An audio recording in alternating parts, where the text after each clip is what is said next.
Victor, I'm sorry to interrupt. I think you have yourself muted. We can't hear you right now. How about that? Perfect. Thank you.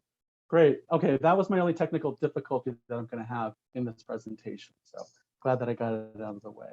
So good morning, everybody, or good afternoon, depending on where you are engaging in this webinar. I hope that you found this morning's conversation providing lots of context for the discussion, providing lots of ways to begin thinking about the bigger program, but also the smaller program or our own individual programs. I think these opportunities to talk with colleagues and share ideas and think about the ways in which we are doing our work within context, they are great opportunities. My name is Victor Begay, and I'm Navajo. Do Tachini Bashchin, Nakai Dene Dashache, Do Kia Ani Dashanale. I introduced myself in Navajo for a couple of reasons. I think it's important for those of us who are Navajo to maintain social and cultural protocol, no matter if we are home or in distant lands, but also for those of you who are in the audience, if you're Navajo and you are familiar with your clanships, you now know how we're related. I think those are important components to incorporate, not necessarily just in ceremonial or home-based activities, but also in these kinds of engagements. It's one that it's a practice and protocol that I make sure that I continuously engage in. So this is an interesting format. What I enjoy about teaching and or talking or working in a virtual space is, number one, I've been doing it like many of us for the last 2 years as instructors or as administrators, conducting and working with students in classrooms and or with community members, teachers, staff, faculty, and the like through Zoom. So I hope I'm competent and confident enough to convey what I prepared for you today. I hope I'm able to do it in a relatable way. Please feel free, as we move through this conversation today, please feel free to jump into this discussion. Use the chat box. Use the chat box to comment, to ask questions. This is an important way that I love to have conversations, is it's back and forth. So to the extent that we can in this virtual format, I'd love to engage with you back and forth in a conversation way. So please use the chat box. If there's any comments, questions, or even if you just want to do a shout out to me or where you're from, or just a shout out to say, hey, this, that, and the other, please feel free to do that. I do have prepared a presentation for you. I do have my support colleagues working with us. Miranda and Gordana are going to be monitoring and moderating the chat box for me. So I hope you use that. Please feel free to do that. So I'm going to go ahead and share my screen here with you and jump into some conversations. Make sure I can do this. Okay. All right, so you should be able to see my screen now. Sustaining the circle of Indigenous teachers from preparation to retention. This is an effort that I have been involved in for several years now. My friend and colleague, Maria Tenorio, has been the project director of the OIE professional development grants for several years. And we're both based at Portland State University. We have an interesting situation. We have an interesting opportunity. We have an interesting system in which we are working. The approaches that we take in this effort is one that is grounded in community-based knowledge. Now, when we say that, when we say community-based, we're not limiting what community means.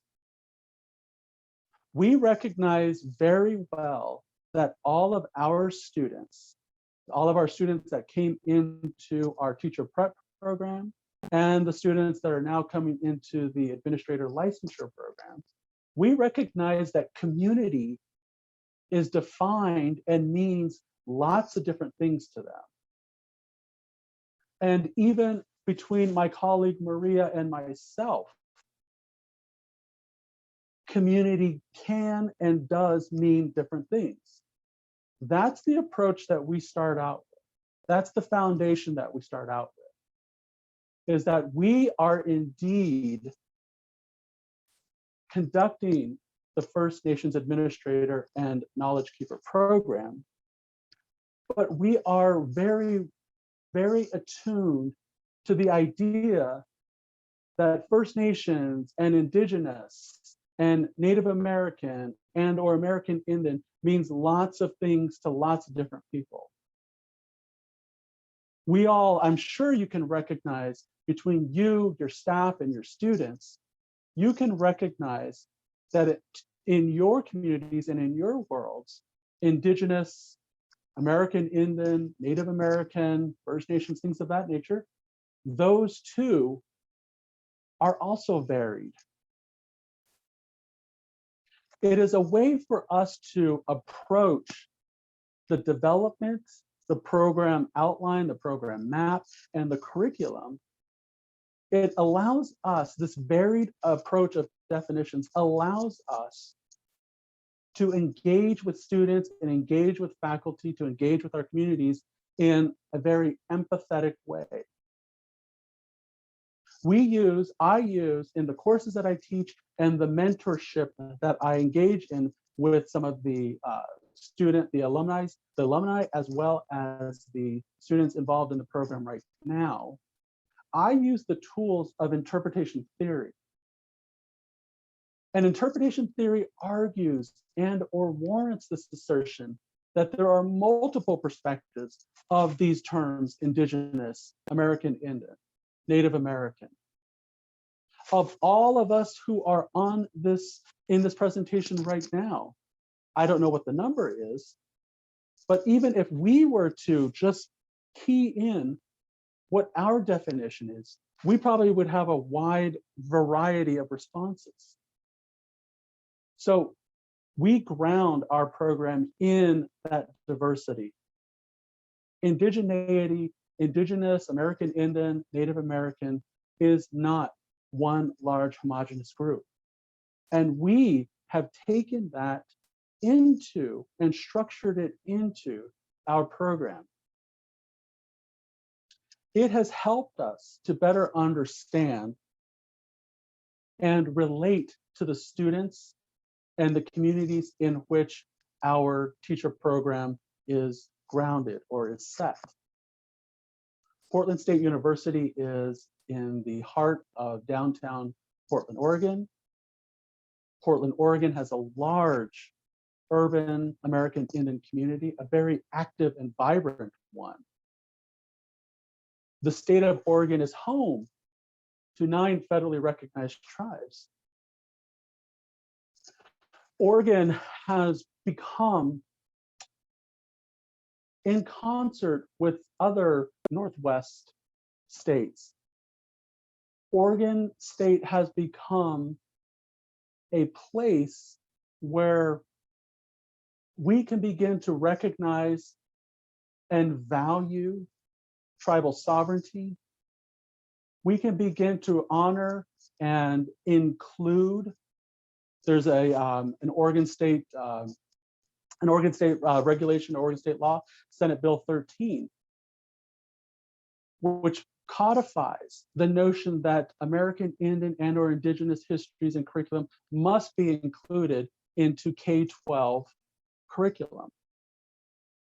So we are working with the program, the teacher prep program, we are working with all of these different community partners to create a program that indeed is inclusive of multiple perspectives, yet at the same time drawing on all of our similarities together. I'm a mentor in the First Nations program. I have a lot of my work that I do as Associate Professor of American Indian Studies. I'm able to use the work that I do in my classroom and in my research. I'm able to use those experiences into and relate it to the experiences of our students in the FNA-KK program.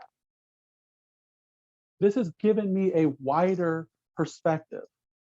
This has provided me an opportunity to define Indigenous or indigeneity in lots of different ways, but also it has provided me the necessary context so that when students come in with their varying definitions and their varying experiences, we are better able to address how these can fit within our program so that our students can be successful and achieve through the program and achieve their licenses, whether it's teacher and or administrative.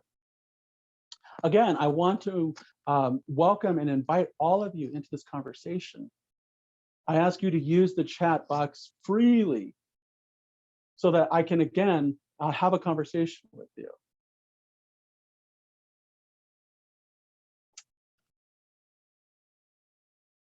What we've been trying to do is create this pipeline, create this flow of licensure and credentialing experiences. The Portland State University teacher training program started, or our experience in the PSU teacher training program started with the American Indian Teacher Program. This was an opportunity for the College of Education to procure Native teachers, to support the communities in which Portland State operates. This was a way for us to ensure that when we think about issues like teacher shortages or like the lack of inclusivity and diversity of Native teachers in the classrooms, this was our way to address that. So the teacher program, as you can read there, had started about a decade ago. We've been successful to graduate Native teachers who are now serving in various capacities. We've been able to reach out to different communities, not necessarily just stay in the larger Portland metro area, but reach out to other areas in the state to ensure that those school districts can participate with these teachers, can engage with these Native teachers in the varying capacities and in the varying contexts that they feel is appropriate. We have found that teachers who come from small rural reservation communities bring different experiences than students who come from perhaps a metro, just using that large binary, a large metro area. And what we've begun to recognize is how important it is, as I think this was talked about in some of the morning sessions, not necessarily just the teacher shortage, but also the importance of teachers or students seeing themselves in their teachers. This is what we're trying to do in terms of addressing the disparity of how and why Native teachers and Native students succeed in the proportions and in the way that they do in their particular school environments. So our program participants over the first 3 programs, we've had 35 students in the American Indian Teacher Prep program. We had 10 Oregon tribal members, some non-Oregon tribal members. and where those alumni now fall into lots of different circumstances and lots of different schools. We've found that teachers recognize and value the kind of work that we're bringing, the kind of worldviews that we are honoring and that we're recognizing. We are beginning to understand and think about new creative ways to engage with Native students, to become Native teachers. We have begun to recognize how and why mainstream American public schools, the mainstream American public school districts, how and why they systematically and structurally incorporate these very not good situations for our teachers and our Native students. We began to recognize and take a critical perspective and a critical approach to understanding how and why schools operate the way that they do. We began to talk about how and why systemic racism and white supremacy is exuding through these structures of mainstream American public education and or school districts. And we're preparing our American Indian teacher candidates to be able to contend with these situations and these circumstances that they will indeed find themselves contending with. To prepare them otherwise, I think, does them a disservice. This critical approach, this critical perspective of contending how and why structural racism exists, and what does it actually do in terms of education policy? What does it actually do to our students and their Native teachers? You can answer that question from the context of your own communities. You can provide the responses to those based upon the context of your schools. We ask our students, we ask the faculty who teach these courses, the courses that I teach with both Native and non-Native teacher candidates. We ask them to think about these circumstances, not necessarily just as a quote unquote teacher or their job or their role or their career, but more so from an independent personal perspective. How do the choices that they make as individual people who are then going to become teachers, how do those choices that they make influence what happens in the classroom? We ask them to think critically about who they are, the experiences they've had, the worldviews that they bring into the class. How does that, or perhaps in what ways does that interrupt or disrupt the hegemony of mainstream American public schools? Or perhaps I should ask the question, does it? These are the questions, these are the challenges, this is the approach that we've taken to ensure that our students, our teacher candidates, can be appropriately prepared to work in schools that have historically been very bad places for Native kids, Native communities, Native teachers.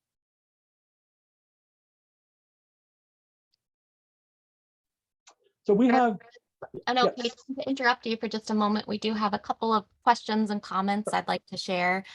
We have from Carmelita, the greatest challenge is to train Native scholars to be teachers off reservation. This creates a big obstacle for them with regard to housing, childcare, healthcare. The solution lies in the hands of tribal colleges. Of 34 TCUs, how is it that we only have 9 with teacher prep? And then I'll also add Andy's. He's curious if your program department or yourself provides any PD for non-Native American citizens who teach and are committed to teaching in our tribal communities. Great question. Okay, the first one about some of the challenges, in regards to housing. There was a comment in the first session about stipends, things of that nature. That's structural racism. That's how structural racism manifests. That's how it does manifest, by limiting the capacity, by limiting the access for our teacher candidates, for our native community members to access a teacher prep program. That's how structural racism happens and manifests. The way how we can usurp that, how we can address that, I mean, those are huge, big questions, systemic shifts and systemic changes and things of that nature. But what I think is most apropos for this conversation is, again, I do this with students all the time, is when they ask these big questions like this, is I say, okay, I'm sorry, but I'm going to put it back on you, because you know your context of your community, you know the program, you know the people that you're working with better than I do. So what ways could you engage and navigate and move like this through the systems in which your program and your schools operate? There's lots of ways that I think that, based on my experience back home on Navajo or back home in Arizona, there are ways that I know that I can, kind of move through, navigate, and shift that work well for these communities. But that doesn't necessarily mean it's replicable or that it's going to work in other communities. But one thing that we got to be ensure that we got to keep in the forefront of our minds, at least in our program, what I stress with my students and I stress with our teacher candidates and our administrator candidates, is that this is how structural racism and systemic inequity happens. And those, again, lots of huge questions and lots of huge answers to those questions. And then I think there was a comment about the TCUs. Great question. I think we all should join the AHEC conference and ask those TCUs that question. Why is it that? Why is it that way? When we all know, when there's lots of opportunity, well, I shouldn't say lots, but when there are opportunities for these grow your own programs, how and why are TCUs taking advantage of that or not taking advantage of those opportunities? Again, I'm not trying to usurp the comment or not answer, but asking it in context means that we have to look back at our own institutions, at our own communities, and ask ourselves of those questions, ask ourselves of those circumstances and those situations. I think those are important questions to ask. And without getting too theoretical, I mean, we can go into conversations about, if anybody's familiar with Paulo Freire's concept of, from Pedagogy of the Oppressed, the concept of internalization of the oppressor, those views, things of that nature. I mean, but again, that I don't want to get too much into that vein, but I would love to have that conversation. If you want to share your ideas or share your contact information with me, yes, let's have that conversation.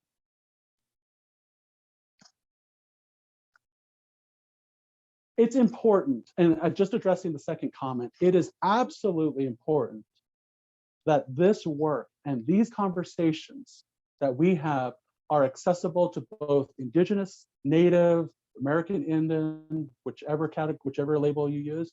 It is very important that these conversations are happening with both Native and Indigenous teacher candidates, as well as non-Native and non-Indigenous audiences, because our numbers are small.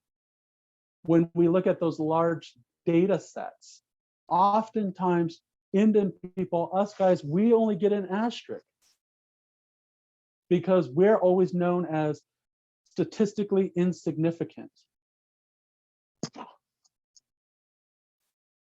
That's what these qualitative measures are saying about you and I, if you're Native and or from an Indigenous community or whatnot, that we are insignificant, that they can't even report us because they say that our numbers, our N is too small. I don't even know who the they are, but there's lots of the they. I say, then let's shift, let's change the way that we are measuring. Let's change the larger data set. Why do we have to use the SPSS if SPSS is so limited? I don't know how to do that per se, but that would be a way to make us Indigenous or Native or American Indian people statistically significant. This PD kind of conversation, this PD workshops, which I do a lot of these conversations with a lot of school districts, both Native and non-Native. They have to be part of this conversation. Non-Native communities, non-Native teachers have to be, non-Native administrators have to be cognizant of and understand, recognize, and value tribal sovereignty. So if it's just us talking amongst ourselves, and we're only one Native teacher in all of our entire building or our entire school district or our K-6 or our secondary schools, if we're only one of thousands, our voices aren't going to be heard. So we have to find those allies and those voices and those advocates to be in this journey with us. And they have to understand the same things that you and I are talking about today. So yes, absolutely. PD workshops for Native and non-Native, Native and non-Native teacher candidates and teachers and administrators, absolutely. Invite them whenever you have these conversations. Invite them when you have Title VI program events. Invite them into your induction. Make them show up so that they can better understand how and why our communities and our schools consistently fail Native students. Okay, gotta drink water here. Okay, so a couple of guiding questions that we use or have used for our project. This is what your colleagues, these are the questions that your colleagues just asked in the chat. How do we disrupt negative experiences that students have had to ensure that teacher candidates graduate and began teaching in Native communities? How do we do that? There's lots of different ways. There's lots of different approaches to doing that. And what we found, again, is building community. And remember, community is defined in lots of different ways. It has to be a what we can consider and what we can call meaningful engagement. And you, again, in your community and in your context, you know what that means for your environment. You know what meaningful means. So in order for us, our program, our project, First Nations Administrators, Knowledge Keepers, what we have to do is engage with where Portland State University is, again, in Portland. We have to work with Portland Public Schools. We have to work with other teacher training programs. We have to work with our community college schools as feeders into our program. We have to work with our local tribal governances. We have to work with our local Indian, urban Indian communities. And then we have to work with our statewide tribal ed departments and or tribal governances structures in a meaningful way and in a very critical way. We have to ask and we have to insist and we have to push our tribal leaders to ask hard questions. And we have to do that in a very sensitive and in a very culturally responsive and a culturally appropriate way. Because if we consider and stop and think about, again, the issue, the relationship of American Indian communities with formal education, it's not, and it hasn't been a strong, beneficial relationship.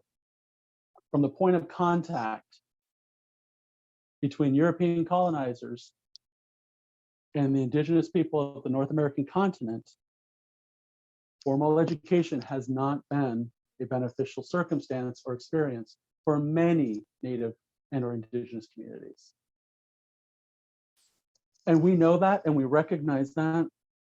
And that's part of the context in which we all operate within.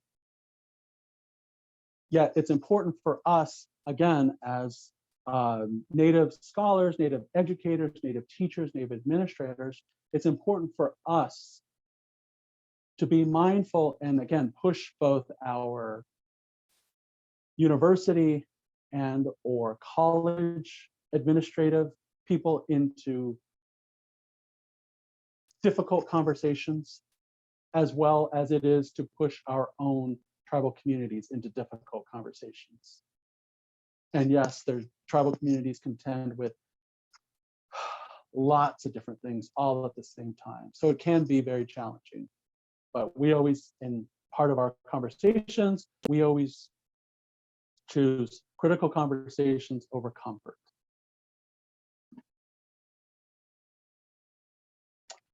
A second guiding question, how could we work with our tribal community partners and strengthen their educational sovereignty by doing so, support critical nation building? Again, this is wrapped up into these conversations and this insight that we're talking about.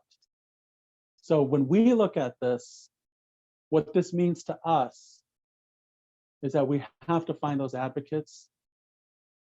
We have to find those advocates in our state legislatures. We have to find those advocates in Portland public schools, in our community college systems, in our university systems, and again, push them into those critical conversations. The time for people to be comfortable, I don't want to say is over, but it's getting close, because far too long, again, far too long, our Native students are continuously being, they're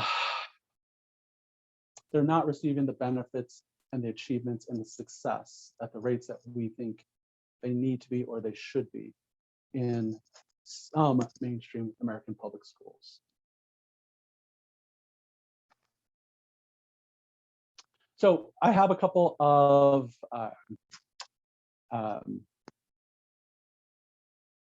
comments or quotes from some of our students who have gone through the program. Teaching is never value neutral, is one of the approaches that we take.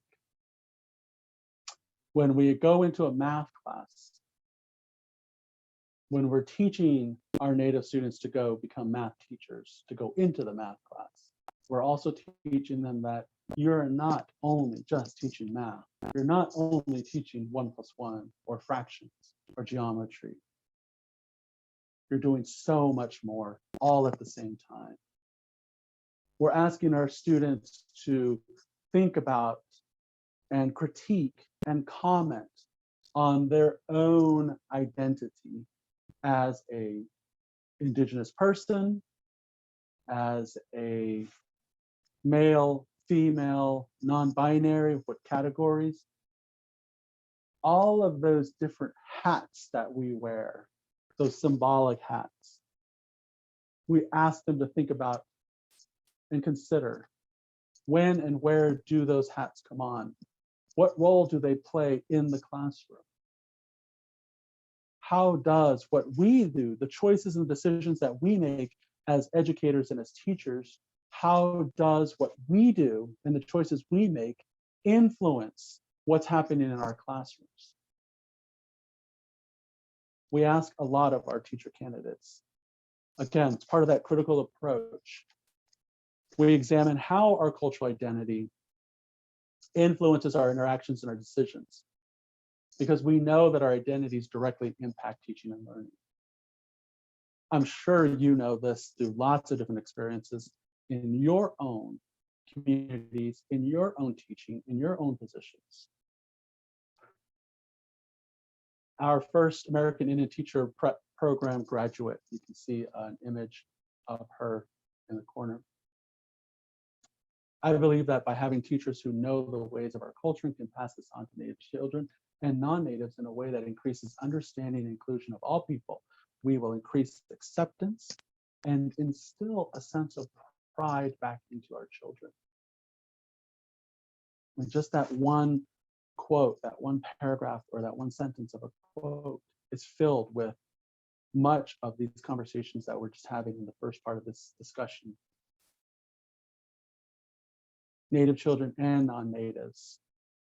We can't pretend that our Native teacher candidates are going to go work in a bubble, because they're not. They're going to work in highly complicated, diverse systems. Not necessarily just race and or ethnicity, but socioeconomic status, class-based diversity, gender diversity, neurodiversity,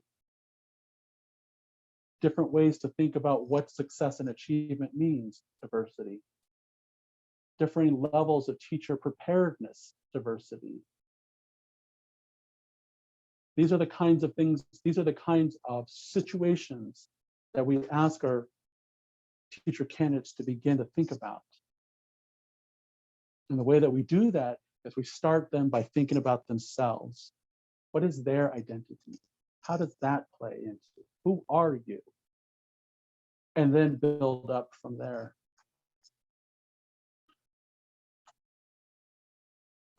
If you have those comments and those questions, let's hear them. I'm ready for some comments. I'm ready for some discussion. Yeah, I'd be glad to share. We've been getting some great comments. I'll read through some of them. Feel free to stop me if you want to react to any of them.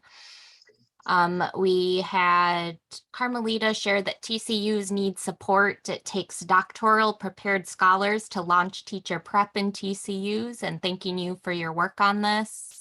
Spencer shared that he loves the idea of disrupting negative experiences students have and have had in education. It takes so much time, but it is possible. Christine shared part of the challenge is also not having enough Native American faculty in many of our IHEs who can serve as models and mentors within the academy to help grow our own. Lisa shared that as a non-Native, she does her best to be mindful, open-minded, and become trustworthy through action and not just words in the work that she does. Still has a lot to learn, and flexibility is key. Spencer shared that when he thinks of grow your own, he thinks of a plant that grows from a seedling. It takes years of cultivating the mindset, expectation, and support to create and maintain a successful grow your own program. I think it will take intentionality every step of the way, year after year. I think it is creating a culture of students aspiring to the profession. And Absolutely. then, go ahead. Camille shared, I'm thinking of internalized oppression. As a Native teacher and administrator, I feel that our community knowledge is devalued in the face of Western approaches and paradigms. However, in working with communities, the challenge is to decolonize the mindset in our communities so that internalized oppression does not cause Western paradigms to be frozen as the way to teach to learn. I know how frustrating it is, and I constantly hope that this does not discourage Native educators who are trying hard to help impact change. And who was, Miranda, who was the last comment? That was from Camille. Camille. Yeah, oh, and I just took a couple of notes on the other ones, but Camille, absolutely. I too hope that this work is not overwhelming and discouraging, because it is very challenging and it is very time consuming, Spencer. Absolutely. This is work that, and again, as you're probably familiar, this is work that goes beyond contract hours. And not all, I can't say that because I'm not an absolutist, but some of our teachers reside in contract hours. All of our teachers contend with lots of different circumstances. So that's not a judgment value by any means, but it's an understanding of the kind of work that we're asking our students to think about. It does indeed go above and beyond. And I'm going to have a couple examples.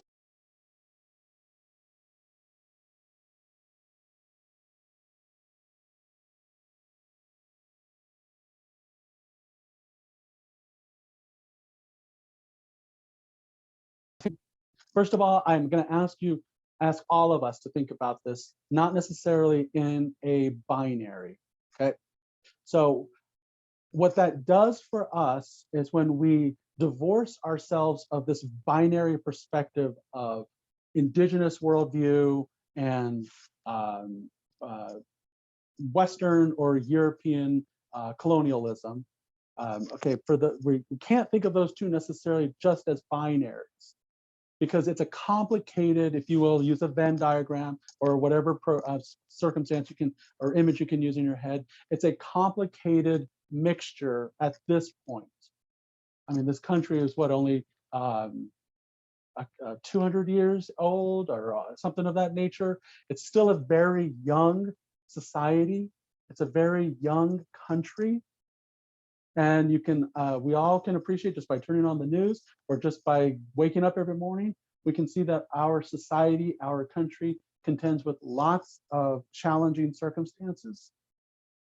And so by understanding and approaching this work, not necessarily from a dichotomy of an us versus them, but rather a combination of what, I don't even know what the right word would be, but what elements are useful for the circumstances and situation of our students from multiple worldviews. That's what I think helps us to better understand and to become strong, empathetic educators. Again, like we're trying to do and ask our students to do in our program. When we think about life and or experiences and or systems from a binary perspective, that means there's always going to be winners and losers, or there's always going to be right and wrong. There's always going to be good and bad. And in my life experiences, I've learned to recognize that there's a heck of a lot more gray area than just good and bad, right and wrong, polar opposites. It's all that gray area that I operate within, that I work in. Sometimes the students that I work with, the teacher candidates that I engage in or I mentor, perhaps on the spectrum of, if you will, using those binaries as opposite ends of the spectrum, maybe student A is right here, student B is over here, student C is right here. So that gray area is a much more valuable place that I have found in working with my students. It has been a much more beneficial space for me in contending with and talking about and better understanding to relate to my students' circumstances, comments, questions, thoughts, whatever it is that, whatever it is that we're talking about that particular day. The internalization of the oppressor's perspective, absolutely. I think that was Carmelita or maybe Camille who brought that up. Yeah, we're contending with colonial circumstances. We're contending with colonial structures and systems. We're contending with Euro-Western neoliberal hegemony, for those of us that want to get a little bit more theoretical. That's what we're contending with. An education system that values autonomy, competition, achievement, market-based approaches to understanding, and knowledge creation that is not based upon our worldviews, but rather an objective third-person view. Those are some of the characteristics in which lots of our schools operate. And yet lots of our kids, lots of our children, lots of our students that come into these systems totally can't relate. come from different worldviews, come from quite different experiences. And this is not, again, this is necessarily a binary, but rather an understanding and a way for us to have a conversation about what approaches and what pedagogies work best for the kids or the students in our classrooms. Every semester, I get a brand new group of students in an American Indian Studies 101 course, 30 brand new students. And I think I create a syllabus based upon the experience of the students from spring semester. And now I have students in fall semester who come with a brand new way. So I have to change what I do. I can't use, relatively speaking, the same approaches with my students in the fall because they come with their own identities and their own baggage. I can't use the same systems and approaches that I used in my spring semester. That flexibility is a way that you and I, as educators, as teachers, that's a way that you and I can better relate to the successfulness and the achievements of our students.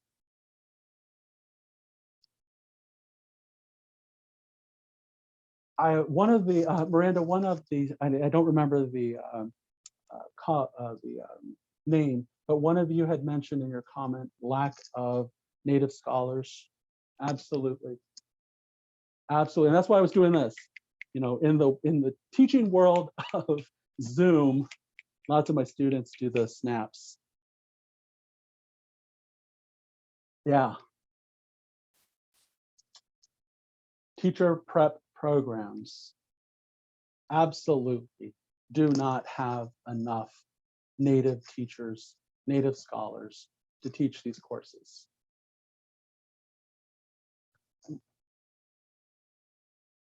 Oftentimes, colleges of education have teacher prep programs may have a handful of Native faculty.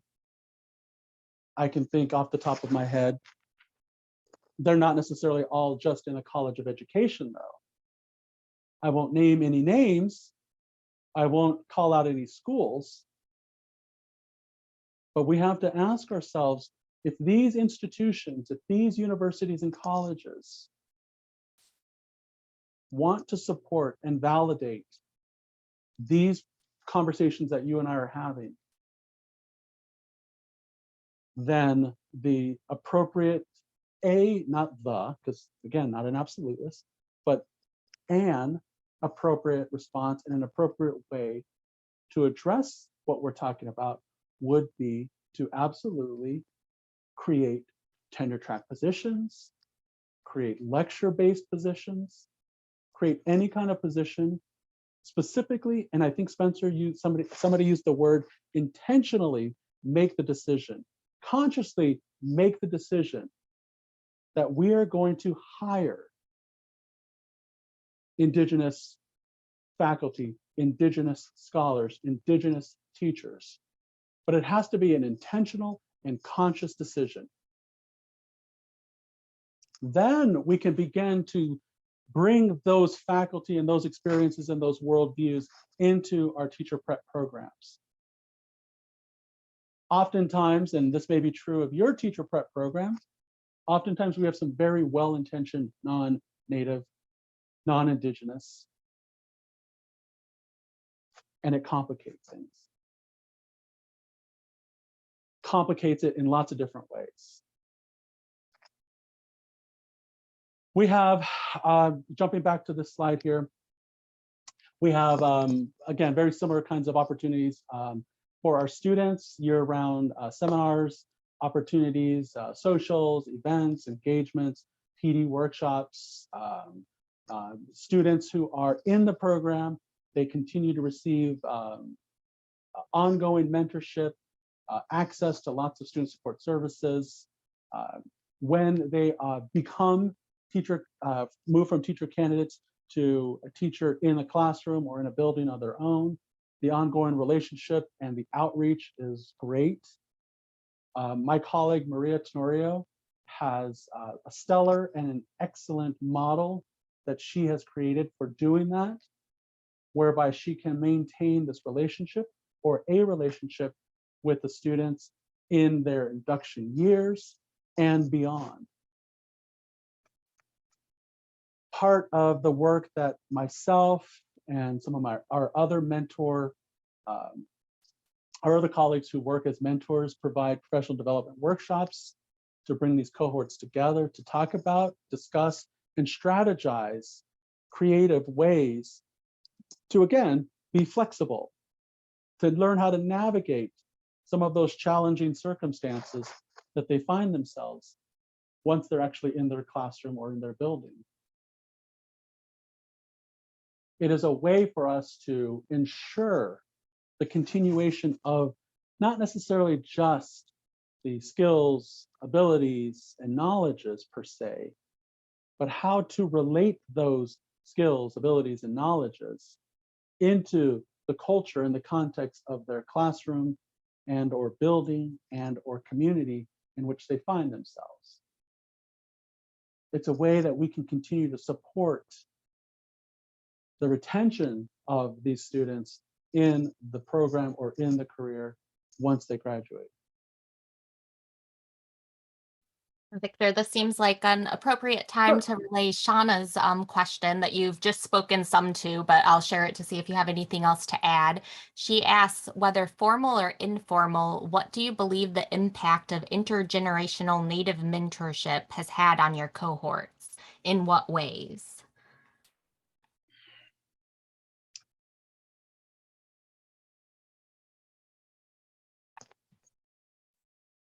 I have found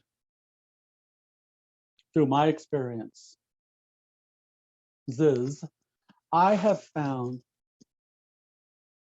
one of the most useful and foundational approaches is to honor and recognize some of those views. And that may seem odd or it may seem simplistic to say, but I know that it happens where we have teacher candidates and or teachers, junior level teachers who talk about or describe certain feelings and or circumstances that they are experiencing in their classrooms and or buildings. And oftentimes those feelings and or experiences are usurped or minimized or devalued. And that could be something maybe structurally, something that happened in the classroom, or it could be, again, something that's happening within the teacher themselves. So some of the ways that I address and I think about that is by validating the experience. Intergenerational trauma is a real thing. Intergenerational pain is passed down. We learn, this is not necessarily just Indigenous people, this is, I think, lots of people. We learn how to feel, how to relate from our experiences and from the generation before us. Lots of those experiences frame how we interpret the world. It shapes the way we define and understand and relate to the world. And if that generation is filled with trauma and or pain from whatever circumstances, it's passed down to us. And what we begin to recognize, understand, and more importantly, value is that we're seeing lots of these kinds of intergenerational relationships dramatically impacting what happens in our classrooms. Not necessarily just on the and not necessarily just from the teacher's perspective and or experiences, but also our students' perspectives and experiences. Because they too bring stuff with them into the classroom. So the approach, the first thing that I do is I value it, I honor it, I recognize it, I call it, I talk about it, I name it, I label it. So that my teacher candidate that I am mentoring, or my teacher that I'm mentoring, understands and knows to some degree that I understand what you're talking about. I understand that large umbrella that lots of Native communities operate under, of the large colonial intrusion, the master injustice, what I start calling it now, the boarding school circumstances of the 19th century and the 20th century, and maybe the 21st century, the diasporic experiences, the minimalization of language use. I understand that I did not experience a Carlisle Indian Industrial School experience. I might be older than some of my students, but I'm not that old. I didn't experience those things in that particular context. But I can relate, I can understand based upon my own worldviews and my own experiences. So I first honor, recognize, and value it. We then begin talking about how are these emotions, how are these feelings, how are these behaviors manifesting in your world as a teacher. Start writing them down, put them on the board, make this complicated web of experiences, this complicated, nuanced web of feelings and emotions and relationships. Step back, look at it, and then begin to ask ourselves, okay, how do I make sense of this? All under the confines, or all under the categories, or the systems of inequity in which we are employed. It's complicated. I'm not telling you anything different than you probably already know. But these are the ways that you and I, as Native scholars and teachers, and moms and dads and aunties and uncles and grandmas and grandpas, this is the way that we can begin to talk about and contending and working with the generations that are coming up behind us, is by having the hard conversation. I think that's one of the ways that I start doing that in the work that I do with lots of school districts. These are the conversations, these are the exercises, the activities that I begin to have with my teachers that I mentor. As this slide here, relational model of Indigenous community of practice, congruent with Native values. Absolutely. This is absolutely a way for us to begin thinking about, in a critical perspective, the way that we try to do, or the way I'd like to say that we do in our program.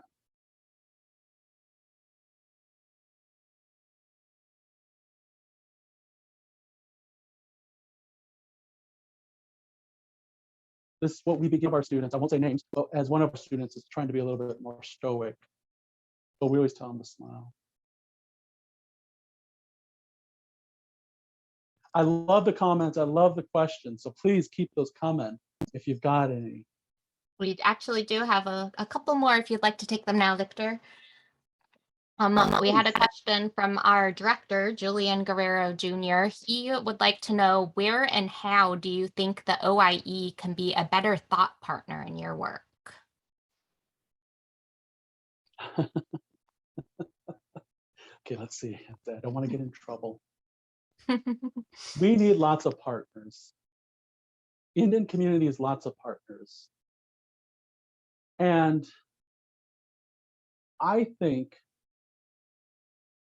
institutions and systems, which OIE and colleges and universities are institutions and systems, can support these critical conversations, obviously in financial ways. I mean, that definitely helps, obviously.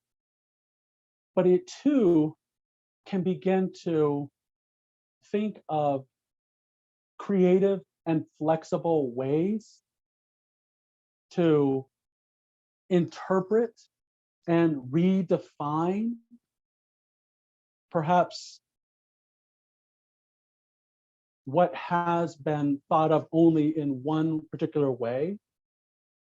It's an opportunity for systems and institutions to engage in these critical, awkward, hard conversations. So when I talk with teacher candidates, both native and non-native, and we have, over a quarter or a semester's worth of conversations, when they ask me, they'll say, well, Begay, yeah, I understand, I understand what you're saying about, challenging the systems and, usurp the structures, red power, La Raza, and all that. And I'm like, okay, well, I'm not saying that, but so they say, okay, Begay, I understand what you're saying there, but how and in what ways can we do that? Understanding, again, knowing that we're under the umbrella of these larger systems and structures. How do I not lose my job? How do I make sure that I can pay my mortgage or pay my rent, put food on the table? My response always is to recognize and understand the context in which you and I work. The things that I can do and say in the context of my experiences are different than the context of your experiences. So what works for me, again, may not be replicable to your circumstance. But by understanding, but by me giving you, and in a conversation, a much more perhaps informal conversation, giving you the ways and the ways that I think about what I can do to navigate and shift and challenge in my context, gives you the opportunity to think about it creatively in your own ways as well. OIE can be a thought partner by encouraging courageous conversations, can be a thought partner by advocating for courageousness over comfort. Again, within context. That's the most important thing that we've got to remember in this. That's one of the ways that you and I can ensure that we do become strong advocates. We do support our students and our teachers and our communities in lots of different ways, and yet still be part of the larger teacher career. It's a way for us to be mindful of how context is so important in our circumstances and in the way that we approach how to become critical advocates in education. It's a great question. I would love to continue that conversation with you.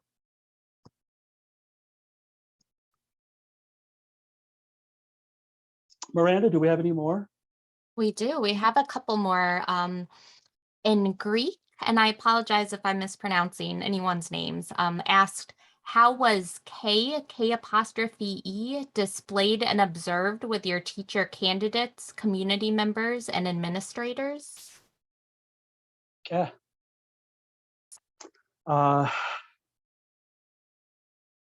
Relationship, balance, good thoughts. And I don't want to make it too, too, I don't know, kumbaya-ish or too warm and fuzzy. But we had to find through time and trial and error, we had to find those faculty who were advocates. And once we found out who our advocates were, we held on to them. We want to maintain them. But it takes time to understand who our partners are and the work that they're going to do with our students. We want our teacher candidates to be in classrooms that are taught by, or in their teacher training programs. We want them to be in classrooms taught by faculty who are empathetic, who may not, again, define community the same way as their students, but those teachers should be willing to accept differing definitions and willing to accept that our students come from multiple perspectives. And once we find and found those instructors, those are the ones that we wanted to maintain and keep within working with our students, teaching the classes for our students. And it's time, it's trial and error, it's time. It does take time to find who those partners are.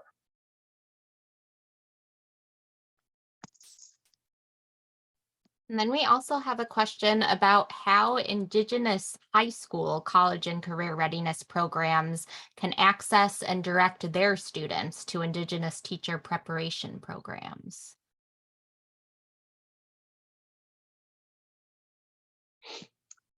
One of the ways that I've recognized how to do this, and I can think of some experiences back home,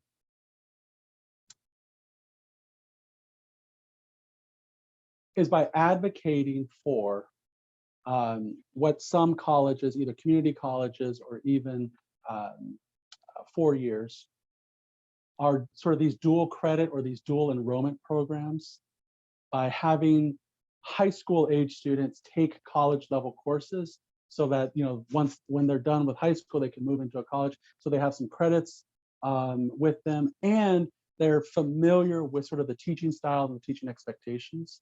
I think that helps create a pipeline. But for schools or communities or high schools that don't have direct articulation agreements or partnerships with dual credit or dual enrollment kinds of programs, I think reaching out to create online, I'm familiar with lots of community colleges, lots of TCUs, lots of 4 years that have online dual credit programs. So those are some opportunities if your local institutions don't have that. By providing opportunities, and again, a very culturally and critically responsible way to think about what education means. Because we don't want students to engage in a system that is linear and or somewhat finite of opportunity. We want our Native students to engage in systems and experience, education and experiences that are infinite of opportunities and also not linear, but inclusive of different perspectives and different worldviews. We want that math teacher or that science teacher to be mindful of what counts as knowledge or what counts as epistemology. There isn't just a quantitative, qualitative binary. Remember, I told us all earlier, let's divorce ourselves from that binary. It isn't just either or. It isn't just objective or subjective, but all that crazy, complex gray stuff in the middle. I want schools and systems and educators and faculty to recognize that and build that into the wherewithal of their curriculum and their approaches and their pedagogies. And when we do that, we can find perhaps there's some success and some achievement increase with our Native students. That still doesn't mean that it's not challenging work. But yet it's at least one opportunity that I find that can lead through this pipeline from high school to undergrad, to teacher candidacy, or to and then ultimately to teacher in the classroom. I hope that helps. And again, please feel free, any of you, to reach out directly to me, vbegay@pdx.edu, to continue these conversations. Miranda, do we have any more? I don't know where we're at on time. We have about 5 minutes left, Victor, and we did have a question just come in from Angela Hernandez, who's OIE's program officer for the Indian Educational Professional Development Program. She says relationships between districts and training programs are key for both recruitment and placement efforts. How do you nurture relationships with districts? And do they understand the mutual benefits? Has their work with you changed the way some school and/or district leaders think about the invaluable contributions of Native American teachers?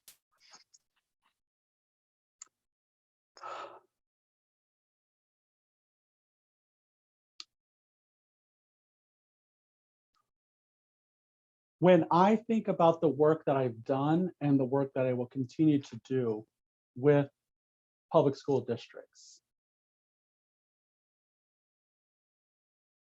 my first reaction or my first response goes to satisfying different needs. And again, it's one that makes me remind myself that education is a system, it is an institution, and it's got very directed outcomes and or learning targets.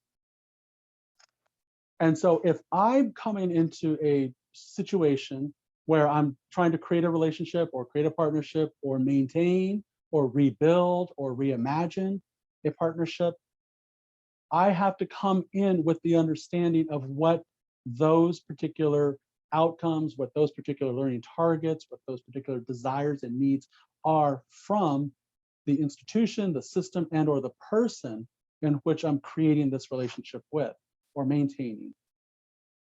So that again, it isn't a competition or it isn't a my worldview is the best worldview and the right worldview and yours is wrong, but rather I come into it with understanding the context of the system and the institution and the person. At the same time, I understand my own needs and my wants and my outcomes and come into it with some perspective, some creative avenues to accomplish those. I think oftentimes when I started work as either as a junior scholar or even as a teacher, as a student myself in K-12 public schools, I'm a strong advocate for public schools. I think what I gathered or what I learned from many of those different kinds of experiences is when I tried to confront these structures and not be considerate of other perspectives, and I wasn't practicing empathy, I wasn't suspending my judgment. I think I found myself as a student, as a junior scholar, as an early teacher, I think I found myself in those very complicated situations, those complicated circumstances that ultimately ended with me not necessarily achieving any of the results that I wanted. So over the years, I've learned to be much more empathetic. I've learned to be mindful of the system, the institution, and or the person with whom I am trying to become a partner, so that there are multiple advantages of this partnership for everybody involved. And again, complicated work, but one that has helped me in relationship building is learn to be empathetic and learning to suspend my judgment, learning to be patient, which wasn't a trait that I had, that I practiced very well or very easy by any means, but it's one that I learned how to do. I hope that responds to the comment there. How are we doing, Miranda? I've just put up this slide here to kind of give a reference to where some of our teachers are. We started with the American Indian Teacher Program with teacher candidates, and now the First Nations Administrative Knowledge Keepers is a principal licensure program. We have students who are practicing teachers in their buildings, and now they are going for administrative licensureship. So I'm mentoring some students. Here we go. 2 students who have been actively engaged in the community, who have defined community differently, have redefined it for me as I started to work with them. These 2 are working to create different environments in their buildings, redefine what it means to be an administrator in their schools, using that critical approach, using those similar values, using those strong Indigenous foundations that we talk about to redefine and reimagine what it means to be an administrator. It's it's a long road ahead, but it is one that I think you and I, through conversations like this and through work, and I hope I get to meet all of you at some point in person, but it's a long road that you and I must continue to engage in so that we can absolutely influence and shift what public school policy looks like for the benefit of our Native students, our Native teachers, and our communities. It's a long road ahead of us, but it's one that I think we can make happen. I only look to our ancestors 100 years ago, 200 years ago, 500 years ago. I look to the resilience, to the hard choices that they had to make in their lives to ensure that I, as a Navajo man, get to live and exist the way that I do today. That resilience that they maintain, those hard choices that they had to make, I have to somehow draw upon that. And I think that's what you and I as educators, as Native educators, can do. Okay, Miranda, I think we're out of time, but I just want to say thank you to everybody who's been here. Please reach out to me, vbegay@pdx.edu. Let me know your thoughts. Let me know what you're thinking. Let me know how you and I can continue this conversation. I appreciate this opportunity to spend some time with you today. Thank you. Thank you so much, Victor. I can tell the feeling is mutual based on the comments in the chat box, and I did share your email address there as well so that people can reach out to you to continue the conversation. Thank you all so much for joining us today.